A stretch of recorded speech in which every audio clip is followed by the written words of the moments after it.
Hey everybody, Nick here again. And so in this video, I want to go ahead and talk about the King Arthur Pendragon role-playing game and why I enjoy that game so much and why I've played it as much as I have over the years, and basically why I think it's one of the best role-playing games ever made.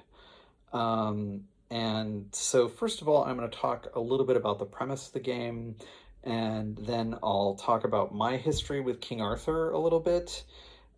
Maybe I'll get into some of the publication history, and then kind of talk about just the game and the mechanics and all that stuff. Well, first of all, what is King Arthur Pendragon? It's a role playing game which is a King Arthur game, unsurprisingly. So, but what does that mean? Well, it's largely based on Thomas Mallory's Le Morte d'Arthur, although it draws in other Arthurian material as well. So, and there's a lot. The GM and the players have a lot of leeway to sort of kind of tweak the game to kind of their own vision of Arthur. And so that's also one of the interesting things about the game is that it has this sort of common sort of subject matter of King Arthur, but the way you're approaching that subject matter in the game can vary pretty widely. Um, Even though the game kind of does sort of have a kind of um, default kind of classical kind of interpretation of Arthur, but it does also like that interpretation though is not um, restrictive though. I don't feel like it actually just serves as a jumping off point for the GM and the players to then take the game kind of where they want it to go.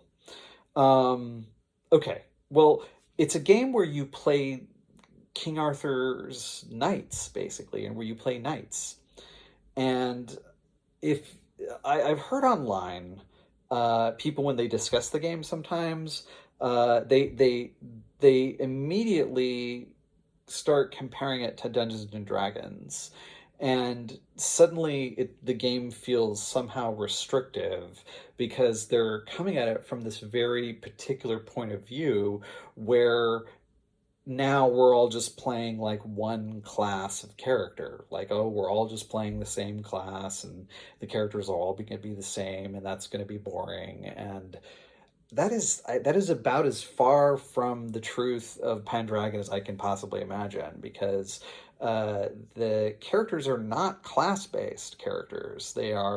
Um, they are skill based characters, and they have very distinctive traits that make the characters distinctive. So there's a lot of things on your character sheet that are gonna demonstrate that your knight isn't like this other knight, both in the various skills you have, but also in like the actual traits and passions that your character has.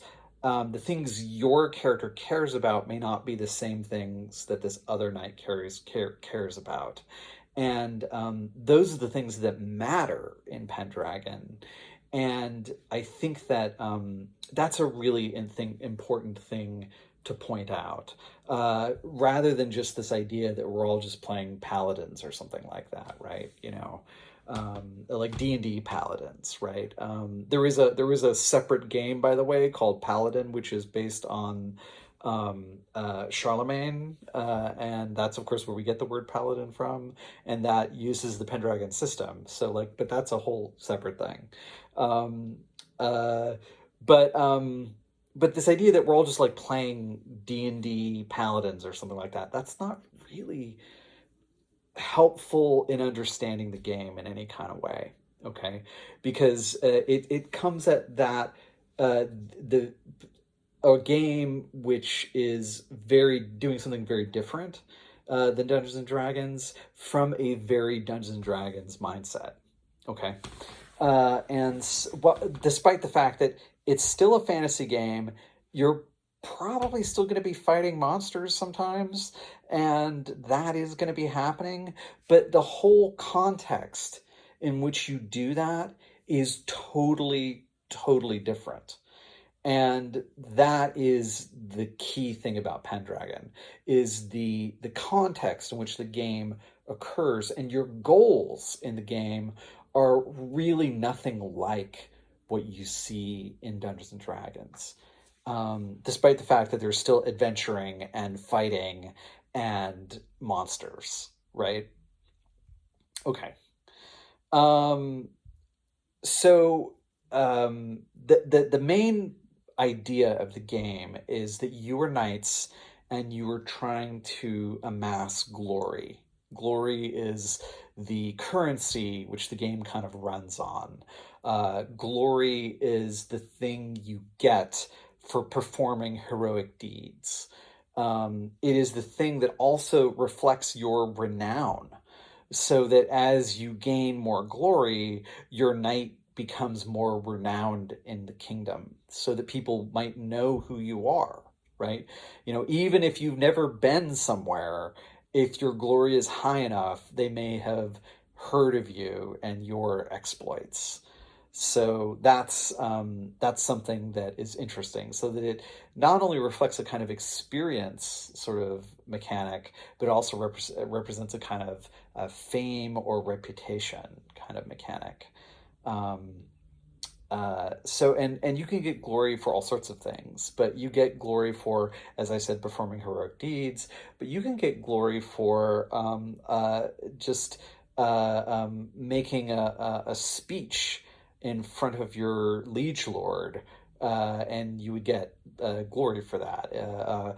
You can get glory for performing a song in the right, at court or something like that. If you perform a song in front of the right people, you can get glory for that, especially if you perform it particularly well. Um, so all sorts of things can get you glory. You can get glory for competing in and winning tournaments. So like jousting tournaments, and competing in these competitive tournaments, you can get glory for that. You can also obviously as I said, get glory for going out and fighting monsters. So if there's some terrible fairy beastie that's been eating people, and lives up there on the hill in some deserted tower, and you go up there and fight that thing and kill it, then you're going to get glory for that, right? And the monsters in Pendragon tend to be like that. They tend to be sort of unique, sort of monsters, so that it's not like we're in a dungeon situation where we're just slogging through fighting all these different monsters. There might be various challenges that we have to face along the way in an adventure, but oftentimes it's going to be something like what I just described. Um, Sometimes you'll be facing several creatures possibly, but often it's just one monster that you might be dealing with. But in this game, trust me, the creatures in the game can be very dangerous, and the game system is that your knights can die. It is totally possible for your knights to die if an enemy of somebody you're fighting criticals on one of their rolls. It's very possible for your characters to die. It's okay. So fighting monsters, just defeating enemies in general, like people who are enemies. If you defeat them, you can get glory for that. You also get glory for fighting in battles, right? You also get glory just for having high passions and traits and things like that. If you have passions that are particularly high or traits that are particularly high, you get glory for that. And then also you get glory for your land. So if you have like a large manor, or you upgrade the manor to be a giant estate, or you have a castle on that estate that you build, all of those things get you glory. And there's some glory you get each year for your activities for that year. So like the unique things you're doing that year. And then there's annual glory, which you get every year, which would be things like your traits and your holdings and your castle and things like that. So those are things that get you glory every year. Okay. And then at the end of the year, you total up all your glory, and that's your glory for the year. Okay. You also, there are certain unique events that gets you lots of glory. Things like marrying someone, also being knighted gets you 1,000 glory. Being married gets you 1,000 glory. That 1,000 glory is generally the top of what somebody usually can get from like a single thing in Pendragon. So so you don't generally, there'll be no events you experience in your life that are going to earn you more than those things. So even like killing some terrible monster is never going to get you more glory than you got for getting married. Interestingly enough. Uh, so um, uh, so okay. Also being ennobled. So if you like become like a duke or something like that, or a count, I believe that also gets you another. I think is that that might be another marker of like 1,000 glory, things like that. If you get ennobled, so you're not just a knight anymore. You're in the upper echelons of the high nobility. That also, if you manage to do that, you're kind of at that point sort of out of the game. Sort of, you sort of have actually won the game, sort of, and you might want to move on to playing a different character, right, at that point. But even characters like that, who you sort of have in semi-retirement, there are situations in the game where you might need to bring those characters out of retirement and play them again, and that ties into the kind of generational play, which I'll talk about a bit later. All right. So my history with King Arthur, interestingly enough, goes back quite a long ways, and um, it involves basically my dad. One night when we were out at dinner, I was like super bored. We were at a medieval themed restaurant, and I was kind of fascinated by the decor, but I was kind of just bored, and he was probably trying to just keep me occupied while we were waiting for the food to arrive. So we started talking about the decor. So I started asking him about knights and things like that. It's the kind of place where you would get like your Coke or your drink or whatever with a cherry in it that was skewered on a plastic sword, right? You know, like that kind of thing. And again, the whole like decor of the restaurant, it wasn't anything like medieval times or anything like that. It was just a medieval themed sit down restaurant where you come and you sit there. And this would have been in the 1970s sometime. I was a pretty little kid. And but he just started talking to me about this stuff, and I was so fascinated. Even though I realize now that probably my dad, his knowledge of this kind of thing probably came from what he might have read as a kid, right, about King Arthur, and then like what movies he'd seen. He probably had seen the movie The Knights of the Round Table, which was a movie from the 50s that starred Robert Taylor. And I know there were like various like I know there were some British TV series and things like that. I don't know if I think some of those did air here in the US. And there were various movies over the years that were released.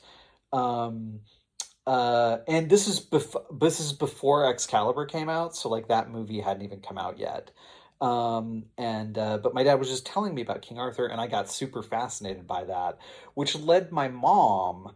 Probably she kind of realized I'd become kind of a King Arthur nut. Like I just kept at to asking them about knights and things like that all the time. And eventually my dad just didn't know anything. Like he would just talk about like, oh, Sir Galahad found the Holy Grail, and then he would talk about Sir Mordred was the bad knight, and King Arthur was a good king, and the best knight of all was Sir Lancelot, and like he would just kind of talk about that stuff, and like he was just trying to remember the names of the knights, and oh, there was Sir Gawain and Sir Percival, and then I'd ask about who those guys were, and he wouldn't really know.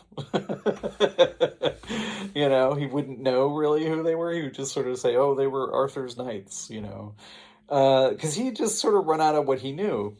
And Anyway, so I got interested in something. My mom bought me a book. She bought me a picture book that was called, I believe, the King Arthur book or the Book of King Arthur, one of those two things.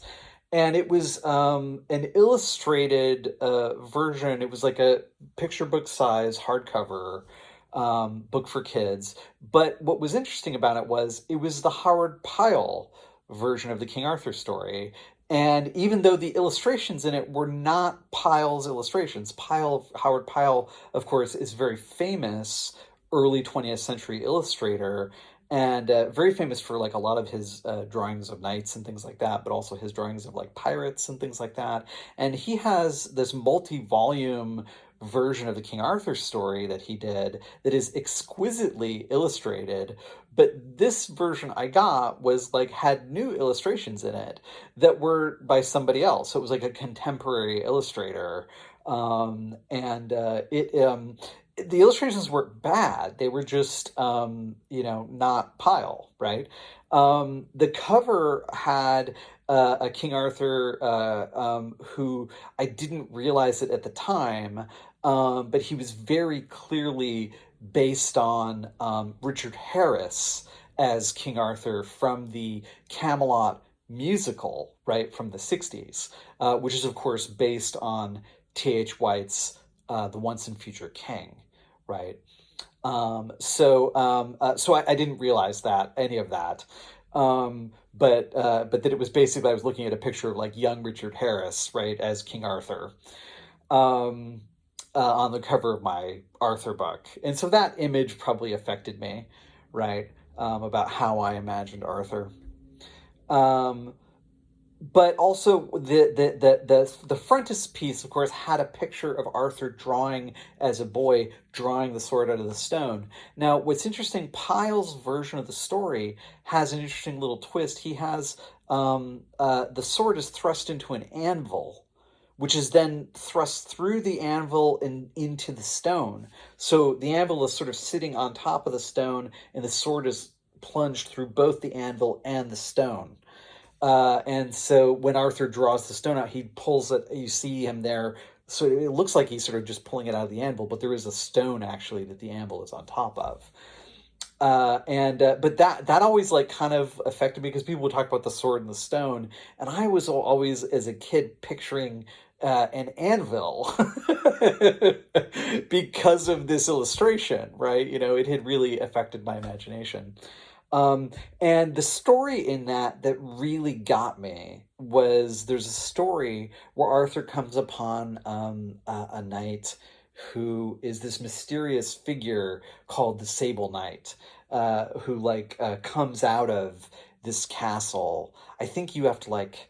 I forget you have to like ring a gong or something like that. And when you do that, this guy like suddenly rides out of the castle and like challenges you to a joust, or challenges whoever rings the gong to a joust. And there's like a little sign about this. And he's this knight wearing all black, and he has no like his shield's all black and everything. And so Arthur doesn't. Who is this mysterious knight? And so he fights him, and eventually we find out who he is. And this is a story that's taken from Mallory, although Pyle takes it and sort of makes it his own. The Sable Knight stuff is entirely Pyle's invention. Um, but it turns out to be King Pellinore, who's like this very famous kind of figure in the Arthurian stories, who later goes on to be searching for this mythical creature called the Questing Beast. And Pellinore is important because he is also the progenitor of the De Gales clan. So he is the father of Sir Tor and Sir Lamorak and Sir Percival and Sir Aglavale and a bunch of other knights, I think, too. Um, Apparently, King Pellinore kind of gets around. He has a lot of kids. And then that's one faction, the De Gales clan, and then the opposite faction, of course, is the Orkney clan, who is Gawain and Gaheris and Gareth and Mordred, um, and Agravain. And they're sort of on, and those two clans are really central to the Arthurian story and also are rivals with each other. And that's because Palinor kills, um, uh, uh, um, forgetting his name, the guy who is King Lot. He kills King Lot, who is the father of the Orkney clan. So, okay. Um, uh, with the exception of Mordred, because we know, of course, that's a whole, Arthur's whole thing where, anyway, we don't need to get into that, but the whole Mordred story. Go look up Sir Mordred, and you'll know what I'm talking about. Um, okay. I could just sit here rambling on about Arthuriana for forever if I wanted to, probably. So I'm going to try to restrain myself from doing that. But like I became super interested in all of that stuff. Like I got super into Arthuriana and all that stuff, even though I didn't ever go and read Mallory because it really wasn't accessible for young people. They have versions of Mallory, like Keith Baines, I think is the guy who did a sort of English, sort of standard English rendering of Mallory. So you can just buy that as a paperback. But it doesn't really capture um, the kind of weight of the material, I think. I have in more recent years endeavored into reading Mallory and have gotten a good way through the book. So I'm about halfway through Le Morte d'Arthur, and I hope to finish it this year. Would be my goal. It's about 900 pages, and I'm not like rushing my way through it. I'm kind of taking my time. But okay, so the game comes out in 1985, and it's published by Chaosium, who is Greg Stafford's company at the time. And Greg Stafford had spent a good long time working on the game. It had been originally just using the basic role playing system, and the game system is definitely based on the basic role playing system, but it has its own sort of unique implementation of that. Probably the major thing that is changes from the standard basic role playing system, which you might be familiar with if you've played RuneQuest or Call of Cthulhu or any of the other Chaosium's Stormbringer. If you played any of their other games, you might be familiar with it. But the main thing that changes is that we move from a D100 dice scale to a D20 dice scale. So we're still trying to roll under our skill number. So you have a a number, and let's say it's a 15, right? And so you want to roll that number or under to succeed. So it is very much still recognizably the Chaosium system in that sense, because a D20 and a D100 are essentially the same. It's just the D20 is a D100 if you just think of it in increments, each digit on the D20 representing 5 percentiles, right? And then 5 times 20 is 100. So there we are. So we have that kind of connection. So it was based on the basic role playing system, and I'll get more into the mechanics of the game a bit later. But the first edition was a box set, and it came out. It had several books. It had a player's book, a game master's book. I think those were the two main books that were in there. And then it had another handout that had like kind of charts and tables and some handy reference materials, and then it had some character sheets. Um, it's worth noting that the mechanics of Pendragon have not really changed. There's been 5 editions of the game, essentially. The sixth edition is due to come out later this year. But the mechanics of the game have largely not changed. So what you got in that original box set is still very recognizably the same game you get in fifth edition. There are differences and whatnot, but I will talk about those as I get further into this, as I said, when I talk more about the mechanics. But it's worth noting that pretty much the game as it exists and has been well known for all of these years, it basically exists in its sort of complete form in many ways in that original box set. There's just little tweaks and things that Greg Stafford continues to mess with, and largely these are subsystems, whereas the core systems of the game, glory, the way skills work, the traits and the passions and all that stuff has largely remained the same. There's been maybe some slight tweaks here and there, but nothing really has changed too much about those over the years.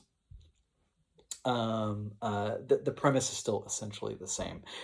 We don't see in Pendragon anything like what we see in other game systems, where sometimes somebody comes along and just radically changes a game system and sort of turns it into a different game. That's not really what we're seeing with Pendragon. We're just seeing like iterations of the same game, really. Um, okay. And I suppose there are people who might prefer different editions of Pendragon, based on their own particular preferences, because different editions sometimes do emphasize different things. But again, the core game material is the same. I can pick up an adventure for that was published for the first edition and basically run it for fifth edition with basically no conversions. Like I can just run it straight out of the box, right? It still totally works. It's also worth noting that most of the material for Pendragon is still available on DriveThruRPG. So if you want to go find any of the older material for Pendragon for the different editions, it's most of it is available there on DriveThruRPG, and also through the Chaosium website, I believe. DriveThruRPG also has a number of different products that are of the Pendragon product line that are available in print on demand. Although not everything is available print on demand, just certain of the rule books and certain of the things are available print on demand. So that if you want to get Pendragon right now, that's probably one of the best places to go. As I said, the sixth edition is going to get published later this year, and I'll talk maybe a little bit about that at the end.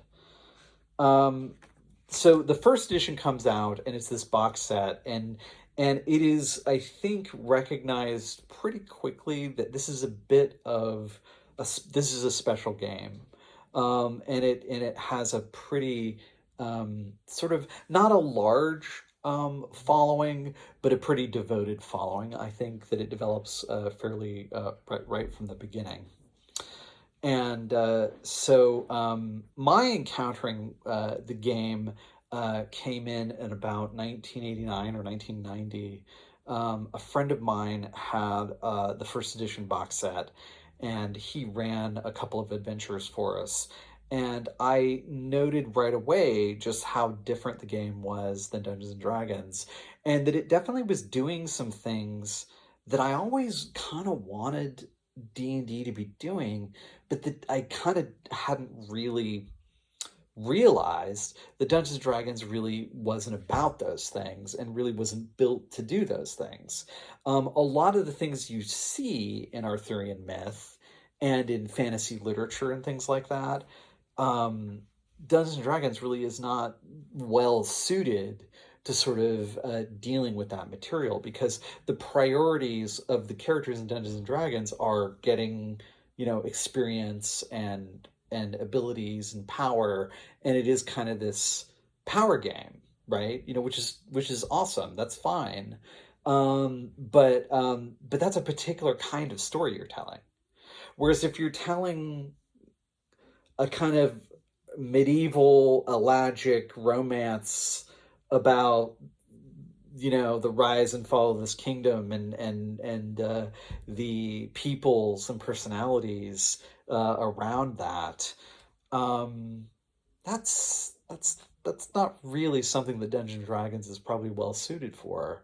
And Stafford, kind of the thing that I think people liked about Pendragon right from the beginning, and this is the main attraction of the game, is that it was one of the first games, I think, that really tried to wholeheartedly commit to its premise in a really intense way, more intense than most other games at the time period. There was a sort of sense, I think, in early gaming, in role playing design, that well, you could make some kind of gestures at a particular thing, but as long as you kept things sort of I guess they were keeping things sort of generic.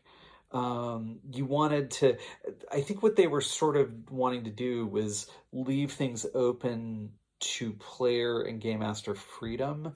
So they were trying not to be too dictatorial about what the game was sometimes. And in doing that, what they often, I think, created was something that just didn't have any as much flavor, right? So they created something that was maybe a bit blander than maybe they didn't intended, because they were not being as specific as they could be. And they were sort of like, oh, well, and they often would say these in various fantasy role-playing games, would come along and just say, well, you can do anything you want with this, right?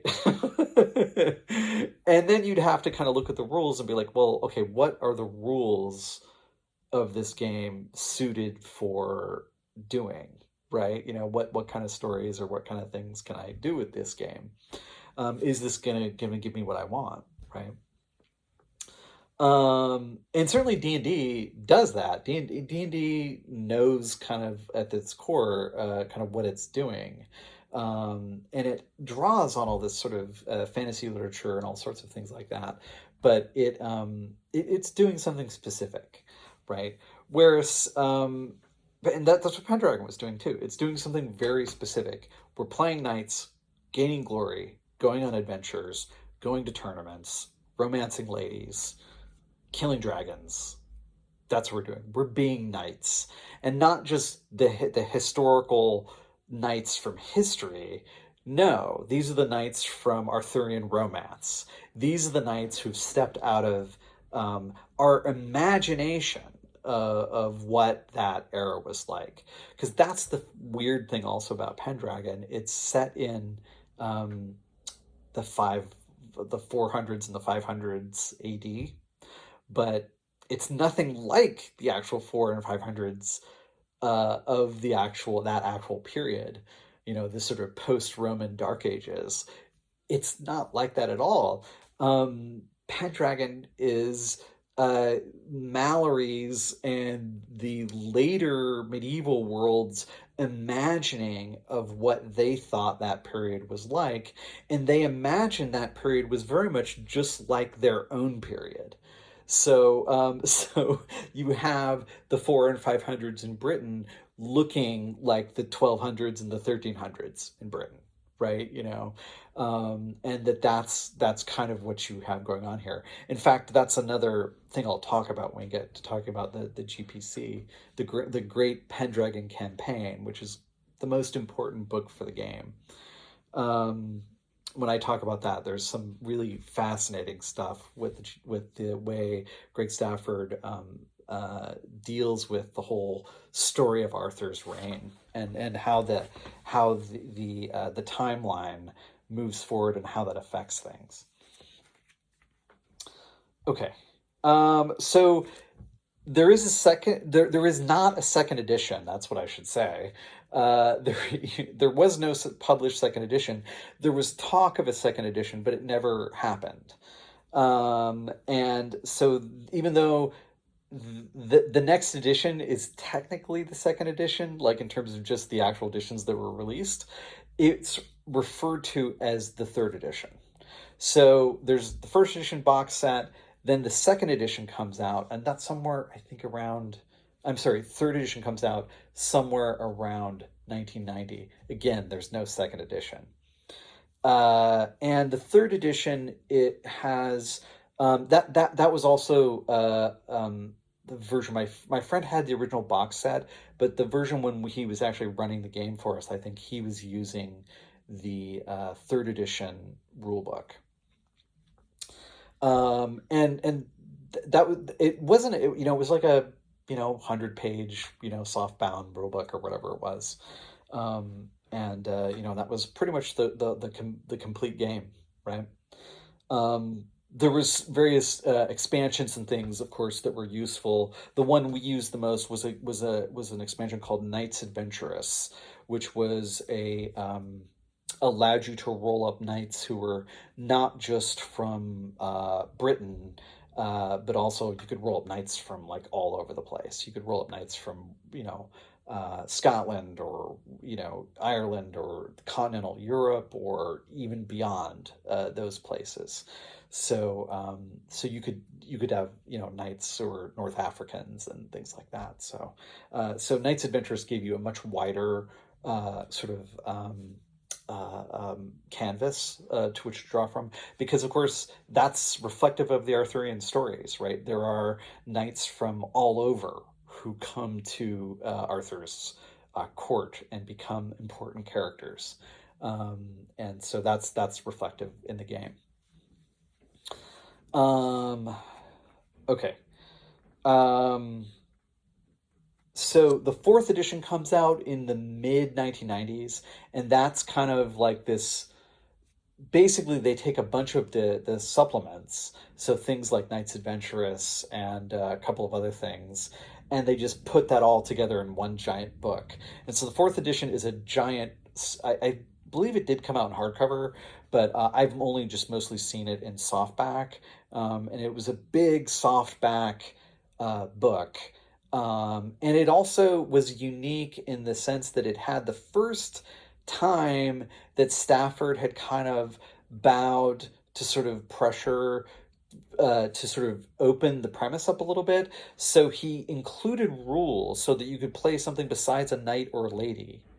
And for the first time, you could actually roll up a magician character. And they had rules for magician characters in the fourth edition rulebook, but they were a little bit clunky, and you could see that it was kind of set up in such a way that it wasn't really clear how fun it was really going to be to run a magician character, or how really you were going to be able to incorporate them into the kind of adventures that that the knights were having.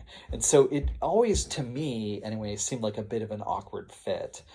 It did at least give the game master some more like specific rules that they could use when they were using magician characters. So you could kind of have an idea of what their capabilities were and things like that. So that was useful in some ways, whereas before it had been very kind of mysterious and just kind of up to the game master, like on how they dealt with like magic, because it was entirely in the hands of the game master. The players really did not have access to any kind of magic. And knights, of course, still didn't have access to magic. That is actually something that's in the game. Like dealing with magic in Pendragon is if you are a knight, like actually practicing sorcery or something like that is something that is will basically cause you to lose a tremendous amount of your honor, which is a score you have. It's one of your passions. And if you lose enough honor, you cease to effectively be a knight. And your character, it's kind of like sort of the equivalent of going insane in Call of Cthulhu, where your character becomes maybe your character may not be dead, but they are no longer a playable character. And if that happens in Pendragon, if your honor drops low enough, eventually you won't be a knight anymore. And then at that point, you're not a playable character. You're sort of out of the game. Your character might be alive, but they won't be a knight. Okay. Um, So and sorcery, like just practicing sorcery, just is a massive hit on your honor. So so you can't really take that up as a practice and be a playable knight, right? But magicians as characters could do that. They could actually practice magic because they weren't expected to do the kind of things or have the kind of honor thing that knights were, right? So they could do those things. So they could enact various spells. And if I remember correctly, the spells in Pendragon aged you so that your character, as they enacted some spell, it would actually cause them to age. This is kind of reflected if you've ever seen the movie Excalibur, right? Merlin, when he after he does this spell for King Uther, when he that leads to the birth of King Arthur, he turns Uther into the Duke of Cornwall so that Uther can go seduce Cornwall's wife. And this, of course, leads to Arthur's the conception of Arthur, right? And of course, Merlin makes the bargain with Uther to say, whatever is the result of this union, right? That belongs to me, right? Well, the spell that he enacts change Uther like drains him of his so he seems to sort of go into kind of almost like hibernation for a period, and goes away and then just shows up when the baby's born and is like, hey, that kid belongs to me, and then Uther of course gives him the kid and then also kind of regrets it because he wants his son, but anyway, but he's made this bargain with a magician, which you probably shouldn't do, you know. But anyway, uh, anyway, so those kind of things where you get sort of the magic was very draining apparently on the magicians, and so that became part of the rules. Um, okay. And so like that's the sort of things you could do. You could, create a glamour to make somebody look different. You could call a mist. You could, do all sorts of things like that. There wasn't any like D&D style magics that I remember. The magics were very sort of reflective of kind of fairy and of kind of medieval stories about magicians and things like that. Not so much the kind of like video game style, like people that you often see in fantasy role playing games today, where we have like this arsenal of like magical spells and things like that. We're just going to use to like annihilate somebody. Where magicians kind of become artillery platforms, right? That's not what's going on in Pendragon. Okay. Um, so that was fourth edition. And fourth edition, something happened with Pendragon at this point that's worth mentioning, which is that Chaosium had been having a lot of financial problems in the late 1990s. And as a result of a debt they had, they basically, the person they had owed the money to said, oh, well, I'll just take Pendragon, and I'll just, if you give me that, then you can just say the debt's cleared. And Cassium wasn't really in a position to say no. And so they gave Pendragon to this person, this creditor. And that person then set up their own publishing company to publish Pendragon stuff because they were a big fan of Pendragon. And it was this guy, Peter Corliss. And he set up a company called Green Knight Publishing, which published an edition of the fourth edition rulebook. And they published a bunch of supplements for Pendragon. They published a line of fiction that was older Arthurian stories and various other novels and things, maybe a few new ones as well. They republished the King Arthur Companion, which Cassium had published even before Pendragon had come out, which is a brilliant book that's just kind of a encyclopedia of the people in Arthurian stories, particularly in Mallory. It's called the Arthurian Companion. Great book. by a woman named Phyllis Ann Carr, and it's worth tracking down if you can find that. Um, but Green Knight published an edition of that, which I have.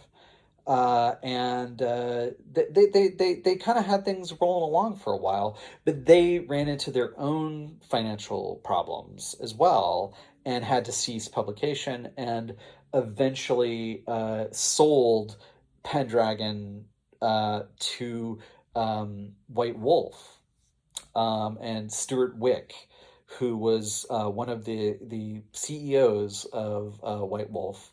He created a brand called Arthos, and Arthos was like a an imprint of White Wolves, just the way they had a couple of imprints at the time. They had Sword and Sorcery was their imprint for publishing like D&D 3.0 material. So they created Arthos as like their like Pendragon publishing brand. And so Stuart Wick was kind of the spearhead guy in charge of that. I'm not sure exactly what happened there. It's possible that Stewart, I don't know exactly the ins and outs of this, so there's a lot of questions here. I'm not sure whether White Wolf actually purchased Pendragon and Arthos was just their imprint, or did Wick form Arthos, buy the rights himself, and then allow them to publish it? I don't know exactly whether he owned it personally or whether White Wolf the company had it.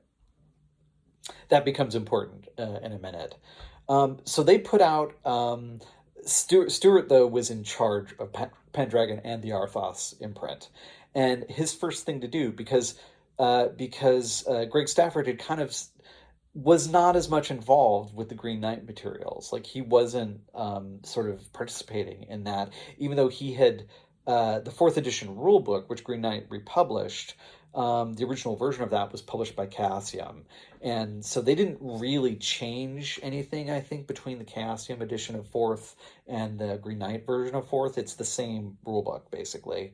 And Stafford, of course, had worked on that rulebook. But the all the subsequent materials the Green Knight was doing, I don't believe he was involved in that. But when 5th edition came out, Stuart Wick, the first thing he did was basically call up Greg Stafford and say, Greg, how would you like to do a new edition of Pendragon? And also, I would like you to be the line editor for Pendragon. So, like, that's what I want you to do. And by this point, Stafford had left Chaosium for a variety of reasons. But he had gone off on his own and kind of formed his own company, Isseries, and was kind of doing some various publications there, these Gloranthan publications involving a new game he'd created called Hero Wars, and then was revised by Robin Laws as Hero Quest, which now is called Quest Worlds. So there's been multiple name changes there.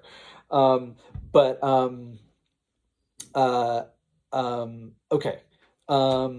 So this is all a little tricky, but like this is basically what happens is, so the 5th edition comes out, and that is this book right here. So this is the 5th edition of King Arthur Pendragon. This is the first edition I owned, and I bought this in 2005. Shortly after it came out, I bought this at the game store, and it came out. And it took out the magician material. So the 4th edition material about magicians is not in this book. This went back to kind of the older sort of 3rd edition and 1st edition style. We're just going to play knights and we're not going to have magicians, and that stuff is largely up to the game master. But 5th edition was going to go off and do things that other editions really hadn't done, and really expanded the possibilities for playing Pendragon in all sorts of interesting ways. So this comes out, and not long after it, we get this, which is the Great Pendragon Campaign. This is a revised version of the campaign books that had been released for earlier editions, had come out for both 3rd edition and 4th edition. there was a version for first edition as well. So originally in first edition, you had a book called the Pendragon Companion, which was kind of a book that gave you stats for more of the characters, and it gave you like a timeline of Arthur's reign and gave you advice on how to run the game. And it was that's basically what it was, and it was a nice supplement for the first edition. That was revised into a much more elaborate supplement, which basically was a campaign that followed each year along, and basically allowed you to play. It was called the Boy King, and it allows you to play throughout Arthur's reign, basically, and it gave you a timeline and a lot of detailed information about what was happening every year in Arthur's reign, and so you could play through each year of his reign, basically. This takes that and expands it even further, so that you start with King Uther before Arthur's even born. We move into the Anarchy period after Uther's death, and then we move into finally the Arthur period where he's pulling the sword from the stone, and then it carries all the way through to the end of Arthur's reign, the downfall, the Grail quest, and the sort of final battles that sort of happen. And so we have the entire arc of the entire Camelot story contained in this book. It's effectively an 80-year campaign. And what I mean by that is that there's 80 years of play in here, not in terms of our time, but in terms of the game, right? One thing that's worth noting about Pendragon, which I haven't really talked about before, is that the game is played out generationally, so that it plays out over years, so that your characters age and grow and change, and then eventually die over the course of the game. So each session is usually it's about 1 year per session. Although in my experience, sometimes certain years will probably bleed into several sessions. So there'll be like 1 year where you end up playing 3 sessions or 4 sessions, sometimes even. But then most years it might just be only one session. That's tends to be how it goes. So that's a little bit flexible, but what you do find is that you're moving along through the years pretty quickly, right? So assuming even if you're just doing 2 sessions per year, 10 years of time is 20 sessions, right? And so that 10 years, a lot can happen. That's basically a whole era of time of the Arthurian story. And so you can move from one phase into another, the periods are kind of set out, not exactly in 10-year periods. It sort of is a little bit fluid. But you see you're progressing through this timeline, basically. And so these big events are kind of happening around the characters. Okay. So that's actually really, and maybe one of the most important elements of the game is the generational play that happens. And the GPC was just like, I was completely like flabbergasted by this thing, but also like it was so inspiring and also really useful. And I also realized subsequently that it was not only just a thing where you could just play through this, but what it allowed you was a mechanism by which you could dip into Arthur's story at any point you wanted to. So if you only wanted to play in the Romance period, then that's fine. You could just start the game in like 530. If you wanted to play and that was the original default starting date in the first edition, by the way, was I think 530 was the original, or at least first and maybe third edition. That was the default starting date. It gets changed in this, that the default starting date becomes 485. So we're before Arthur even shows up. We're doing King Arthur stuff. They've now decided to move away from that with the sixth edition because I was listening to an interview with David Larkins, who's the current line editor for Pendragon, um, that too many people were just playing in the Uther period and they didn't ever get to King Arthur. And Arthur is really the point of the game or the main focus of the game. And so they wanted to recenter the game back on him. So I think that's a good decision because Uther is interesting and the Uther period is very interesting, but it shouldn't be the main focus of the game.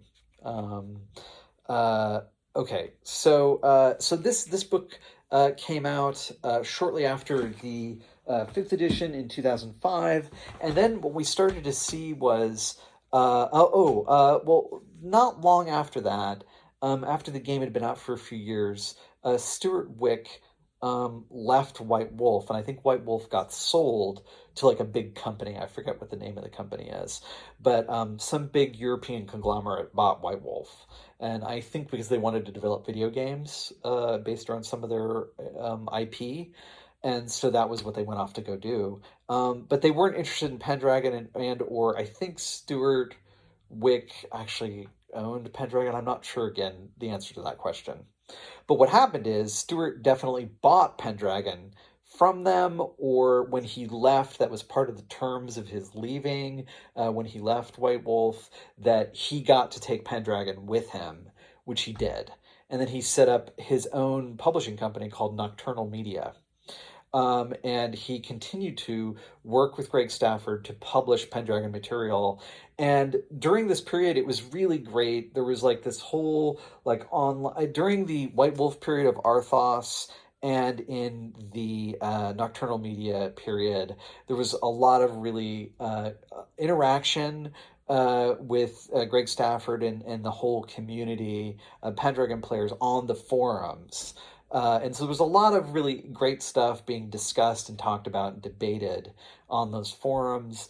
And so it was a good community at that point. A lot of really helpful advice about running the game and stuff like that, always being sort of coming up. And so it was a really and you could ask questions, and often Greg Stafford would just respond to the questions because he was on those forums. Um, and so that was really nice. And even if you didn't post anything, you could just go look and see what other people were posting, and often they would have really interesting, useful questions and debates going on. Um, okay, so Nocturnal Media took over, and they basically did a new version of Fifth Edition. It's now what we call 5.1, and 5.1 had a different cover than the cover I just showed you. It was also a hardcover. They redid the character sheet. They tweaked a couple little things here and there. They renamed one or two of the traits, I think, but the rules were basically the same as in fifth edition. Um, and the GPC didn't get republished, but it was eventually made available as a print on demand. So I have the original Arthos hardcover, which is great. But these are hard to track down. You can get the print-on-demand version of this, though. It's available through DriveThruRPG, now available through Chaosium. Because that's the other side to this is that we now the sad part of the story here is Stuart Wick passed away, and by that point, Chaosium had kind of reorganized itself and had been working with Greg Stafford on various things. The Moon Design crew, who Stafford had sort of recruited for his Glorantha stuff, they had taken over Chaosium by this point. And when Stuart Wick died, they just decided they reached out to Stuart's family or whatever, and they were able to take over Pendragon. So this Pendragon got sold from Nocturnal Media to Chaosium, and so in a strange way, it had finally come home again. So like after this whole long journey out into all these other companies, Pendragon is now back with Chaosium, and they're publishing its this new edition. So in the same way that RuneQuest went on this whole like journey and is now back with Chaosium, Pendragon is now back with Chaosium, kind of where and I think everybody was really happy to see that. Greg Stafford also passed away tragically several years ago, and after Stuart Wickett died, but he lived long enough to see Pendragon kind of come home to Chaosium, I think, and he's always described Pendragon as his is the game he really cared about. It's not to say he didn't care about the other games and things he designed, but this one was had a special place in his heart. He felt like it was his baby. And you know, you might have various children, but for whatever reason, you know, he felt more strongly about this particular child, and so it was kind of his thing. Which is why Stafford, I think, remained involved in the Pendragon community all along the way. Pretty much, he was somebody who uh, he, he wanted to see this game grow and follow it. And he was also, I think, a fan of the game he had made because he had made the game he wanted to play. I think is what had happened. Um, okay. That's my impression anyway. Because one thing that I became aware of when I was when I first ran the fifth edition book, when I first picked it up, was that Stafford had been running a Pendragon game, and he was blogging about it. He was posting online about his game and had like these weekly reports about the game, and it was really interesting to read those and to see the crazy stuff his players were getting up to. Um, One thing I just want to say, and I'm gone very long now on the game. I feel like I've been talking for too long, but I have so much to say about this, and I feel like I've only scratched the surface in some ways. So maybe I'll do another follow up video. But I just want to say that the game so many things I didn't even touch on. I haven't talked about battles or hunts or feasts or all these other like subsystems and things like that you can do in the game that are so much fun. Tournaments and the actual like getting into the weeds about the mechanics and things like that. I didn't really get into that. So this is really just talking about the history of Pendragon, I guess, ultimately. I just, yeah, I don't know. I feel like I've just wandered too much in this video now. Um, okay, well, I'm just going to say one or two more things and then I'll call it there. But I just want to say that the game is, I really recommend that you go pick it up. The sixth edition is due out later this year, and like I said, it's back with Chaosium, and I'm very excited to see the new edition, and I will definitely pick it up when it comes out. And from what I understand, it's again, it's not there's going to be some tweaks to it. By the way, it's also an edition that was written by Greg Stafford because before Stafford had passed away, he had done his initial draft of the rules. And while there are some tweaks and editing and things like that that had to be done subsequently, and they've been working on it and playtesting it over the last several years, but the initial like heavy lifting and the initial draft of this edition was done by Greg Stafford. So him and then David Larkins then took that and has been working on it subsequently. If you want more information about this, there's lots of information about it on the Chaosium YouTube channel and whatnot. You can go look up their Pendragon videos. Um, but there's a number of interviews with David Larkins about this. So like definitely go take a look at that if you're interested in sixth edition. But there's going to be a starter set, which is I'm super excited. There's going to be for the first time since the 80s a Pendragon box set, which is like I'm a sucker for box sets, so I'm definitely going to get that. And anyway, I really love the game, and just you should go take a look at it if you're at all interested in the Arthurian milieu and playing in that milieu. Um, And I think I'm gonna call it there. I'll do another video maybe talking about the mechanics. Okay. All right. Take care, everybody.